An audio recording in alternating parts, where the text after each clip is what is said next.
Hi friends, ಇವತ್ತೊಂದು ಮಹಾರಾಷ್ಟ್ರದ ಮೆಣಸಿನ್ಕಾಯಿ ಠೇಚಾ ಮಾಡೋದು ತೋರಿಸ್ತಾ ಇದ್ದೀನಿ. ಅಲ್ಲಿ ಬಹಳ ಸ್ಪೆಷಲ್ ಅದು ಅವ್ರ ಡೈಲಿ ಊಟದಲ್ಲಿ ಇದ್ದೇ ಇರ್ತದ. ನಾನು ಇವತ್ತು ಹಸಿ ಮೆಣಸಿನ್ಕಾಯ್ದು ಠೇಚಾ ಹೆಂಗ್ ಮಾಡೋದು ಅಂತ ತೋರಿಸ್ತಾ ಇದ್ದೀನಿ. ಅದಕ್ಕೆ ಬೇಕಾಗೋದು ಹಸಿ ಮೆಣಸಿನ್ಕಾಯಿ, ಖಾರ ಬೇಕಾದ್ರೆ ನಾವು ಖಾರ ತಿನ್ನಲ್ಲ, ಖಾರ ಇಲ್ಲದ ಹುಡುಗಿ ತಂದು ಮಾಡ್ತಾ ಇದೀವಿ ನಾವು. ಅದಕ್ಕೆ ಬೆಳ್ಳುಳ್ಳಿ, ಹುರ್ಕೊಂಡಿರೋ ಶೇಂಗಾ ಎಳ್ಳು ಹುರಿದಿಟ್ಕೊಂಡಿದ್ದೀನಿ, ಶೇಂಗಾ ಎಳ್ಳು, ಇಂಗು, ಕೊತ್ತಂಬರಿ, ಲಿಂಬೆಹಣ್ಣು. ಇಷ್ಟೇ. ಇದಕ್ಕೆ ತುಂಬಾ ಏನ್ ಸಾಮಾನು ಬೇಕಾಗಲ್ಲ, ತುಂಬಾ ಟೇಸ್ಟ್ ಆಗ್ತದೆ. ಇದು ಊಟಕ್ಕೆಲ್ಲ ತುಂಬಾ ಅಂದ್ರೆ ತುಂಬಾ ಟೇಸ್ಟ್ ಆಗ್ತದೆ. ಇದು ಮಾಡೋದು ತೋರಿಸ್ತಾ ಇದೀನಿ. ಮೊದಲಿಗೆ ಶೇಂಗಾ ಎಳ್ಳು ಪೌಡರ್ ಮಾಡ್ಕೋತೀನಿ.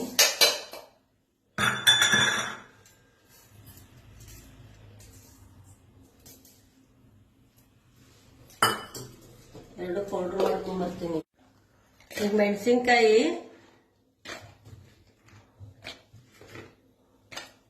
ಬೆಳ್ಳುಳ್ಳಿ ಮತ್ತೆ ಇಂಗು,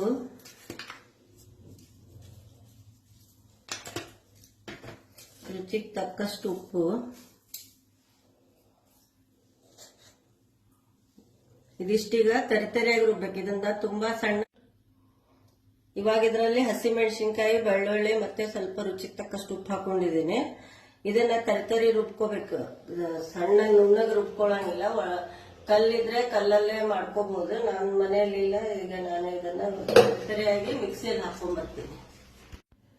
ಈಗ ಇದಕ್ಕೆ ಶೇಂಗಾ ಪುಡಿ, ಎಳ್ಳು ಪುಡಿ ಹಾಕಿ ಹಂಗೆ ಒಂದು ಸರಿ ತಿರ್ಗಿಸಿದ್ದೇನೆ ಅಷ್ಟೇ. ತುಂಬಾ ತರಿತರಿಯಾಗಿ ಇರ್ಬೇಕಿದು, ಅಂದ್ರೆ ಟೇಸ್ಟ್ ಆಗಿರ್ತದೆ. ಈಗ ಇದಕ್ಕೆ ತೆಗೆದು ಒಗ್ಗರಣೆ ಕೊಡ್ತೀನಿ. ಈಗ ಇದಕ್ಕೆ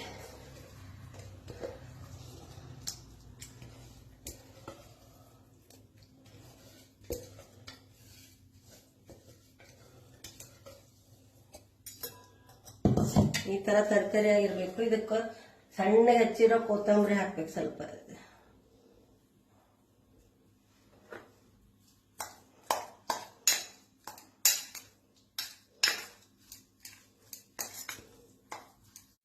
ಠೇಚಾಕ್ ಒಂದು ಒಗ್ಗರಣೆ ಕೊಡ್ತೀನಿ. ಈಗ ಅದಕ್ಕೆ ಒಂದ್ ಸ್ವಲ್ಪ 2 ಸ್ಪೂನ್ ಎಣ್ಣೆ ಹಾಕೊಂಡು,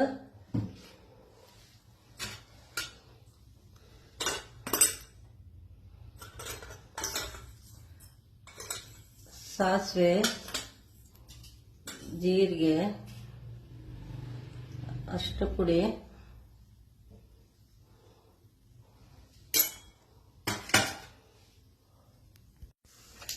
ಈಗ ಇದು ಚಟಪಟ ಅಂತ ಇದೆ. ಇದಕ್ಕೆ ಸ್ವಲ್ಪ ಹಿಂಗು, ಅವಾಗ ಸ್ವಲ್ಪ ಹಾಕಿದ್ದೀನಿ ಹಿಂಗು, ಈಗ ಸ್ವಲ್ಪ ಹಾಕ್ತಿದ್ದೀನಿ ಕರಿಬೇವು.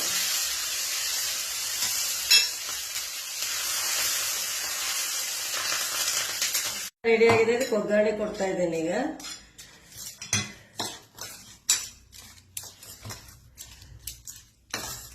ಠೇಚಾ ರೆಡಿ. ಈಗ ಒಂದು ಮೆಣಸಿನ್ಕಾಯಿದು ಕುದಿಸಿದ ಚಟ್ನಿ ತೋರಿಸ್ತಾ ಇದ್ದೀನಿ. ತುಂಬಾ ಟೇಸ್ಟ್ ಆಗಿರ್ತದೆ. ಇದು ಕುದಿಸಿ ಮಾಡೋದ್ರಿಂದ ಇದು ತುಂಬಾ ಜನ ಇಟ್ಟು ತಿನ್ಬಹುದು.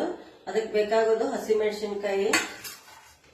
ಈಗ ಇದಕ್ಕೆ ಮಾಡ್ಕೊಂಡಿದ್ನಲ್ಲ ಅದೇ ಶೇಂಗಾ ಎಳ್ಳಿನ ಪೌಡ್ರು, ಉಪ್ಪು, ಇಂಗು ಮತ್ತೆ ಹುಣಸೆ ಹಣ್ಣು ತೊಳೆದು ನೆನೆ ಇಟ್ಟಿದ್ದೀನಿ.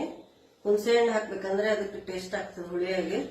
ಮತ್ತೆ ಕೊತ್ತಂಬರಿ, ಇಂಗು.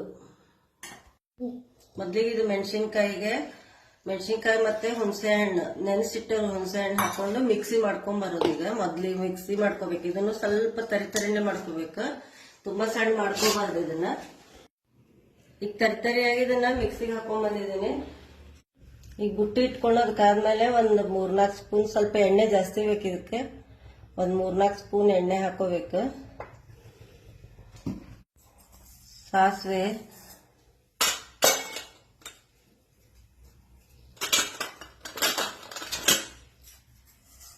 ಜೀರಿಗೆ,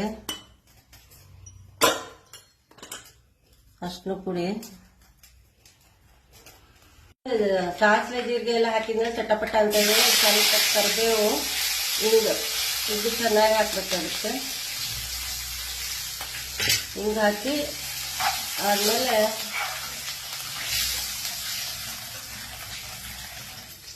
ಇದು ಮಿಕ್ಸಿಗೆ ಹಾಕಿ ಇಟ್ಕೊಂಡಿದೀವಲ್ಲ, ಇದನ್ನೆಲ್ಲ ಹಾಕೋದು ಇದಕ್ಕೆ.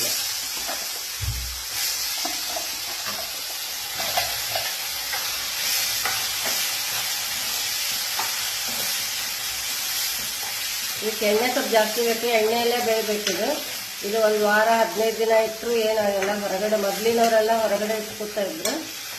ಈಗ ಫ್ರಿಜ್ ಇರೋದ್ರಿಂದ ಫ್ರಿಜ್ ಒಳಗೆ ಇಟ್ಕೊಂಡು 15 ದಿನ ಸ್ಟೋರ್ ಮಾಡ್ಕೋಬೋದು.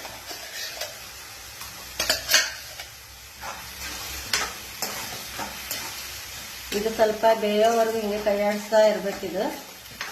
ಚೆನ್ನಾಗಿ ಬೇಯಬೇಕಿದೆ ಅಂದರೆ ಇದರೊಳಗಿನ ಖಾರನೂ ಹೋಗ್ತದೆ, ಟೇಸ್ಟು ಆಗ್ತದೆ, ಮತ್ತು ತುಂಬ ದಿನ ಇದು ಉಳಿತದೆ. ಇದು ಮೊದಲಿನವ್ರೆಲ್ಲ ಹೊರಗಡೆ ಇಡ್ತಿದ್ರು, ಫ್ರಿಜ್ ಇರ್ತಿರ್ಲಿಲ್ಲಲ್ಲ, ಅವಾಗ ತುಂಬ ಮಾಡೋರು ಇದನ್ನು. ಹಳೆ ಕಾಲದ ಚಟ್ನಿ ಇದು.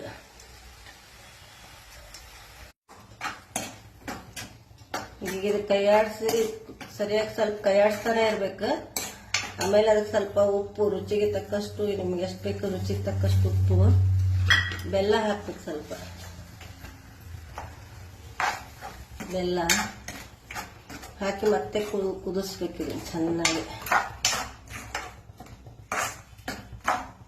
ಬೆಲ್ಲ ಲಾಸ್ಟಿಗೆ ಶೇಂಗಾ ಪುಡಿ ಮತ್ತೆ ಎಳ್ಳು ಪುಡಿ ಹಾಕೋದು, ಲಾಸ್ಟ್ 1-2 ಸುತ್ತು ಇರ್ಬೇಕಾದ್ರೆ.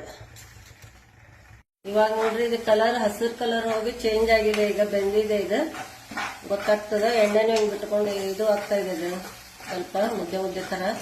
ಈಗ ಇದಕ್ಕೆ ಎಳ್ಳಿನ ಪುಡಿ, ಶೇಂಗಾ ಪುಡಿ ಹಾಕೋದು.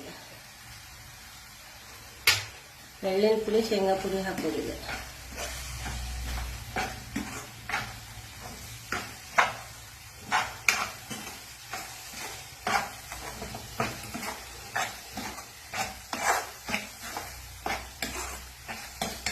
ಹಾಕಿ ಸ್ವಲ್ಪ ಕೊತ್ತಂಬರಿ ಹಾಕೋದು.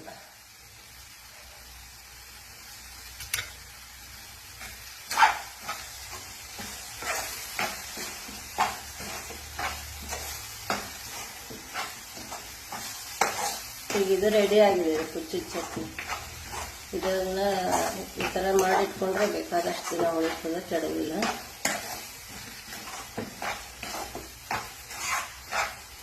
ಈಗ ಇದು ರೆಡಿ. ಈ ಕುಚ್ಚಿದ ಚಟ್ನಿ ಮತ್ತೆ ಠೇಚಾ 2 ರೆಡಿ ಆಗಿದೆ ಈಗ ತಿನ್ಲಿಕ್ಕೆ. ಈಗ ನಮ್ಮ ಮನೇಲಿ ಇವತ್ತ ಜೋಳದ ಹಿಟ್ಟಿನ ತಾಲಿಪೆಟ್ಟು ಮಾಡಿದ್ವಿ. ಇದು ಯಾವ್ದು ಎಲ್ಲಾದ್ರ ಜೋಳಿನ ಕಾಂಬಿನೇಷನ್ ತುಂಬಾ ಚೆನ್ನಾಗಿರ್ತದೆ. ಜೋಳದ ರೊಟ್ಟಿ, ಚಪಾತಿ, ಪೂರಿ, ಯಾವ್ದು ಅನ್ನ, ಎಲ್ಲದಕ್ಕೂ ತುಂಬಾ ಚೆನ್ನಾಗಿರ್ತದೆ. ಟೇಸ್ಟ್ ನೋಡ್ತೀನಿ.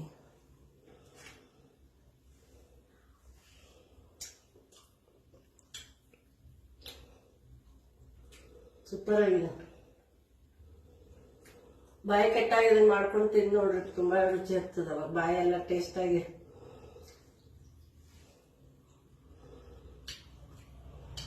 ಠೇಚಾನು ತುಂಬಾ ಟೇಸ್ಟ್ ಆಗಿದೆ, 2 ತುಂಬಾ ಟೇಸ್ಟ್ ಆಗಿದೆ. ನೀವು ಮಾಡಿ ನೋಡ್ರಿ. ತುಂಬಾ ಏನು ಖಾರ ಇಲ್ಲ, ನಾವಂತೂ ತುಂಬಾ ಖಾರ ಮಾಡಲ್ಲ. ಮೆಣಸಿನ್ಕಾಯಿ ಖಾರ ಇಲ್ಲ ತಂದು ಮಾಡಿದ್ವಿ. ನಿಮಗೆ ಯಾವ ತರ ಟೇಸ್ಟ್ ಆ ತರ ತಗೊಂಬಂದು ಮಾಡ್ಕೋಬಹುದು.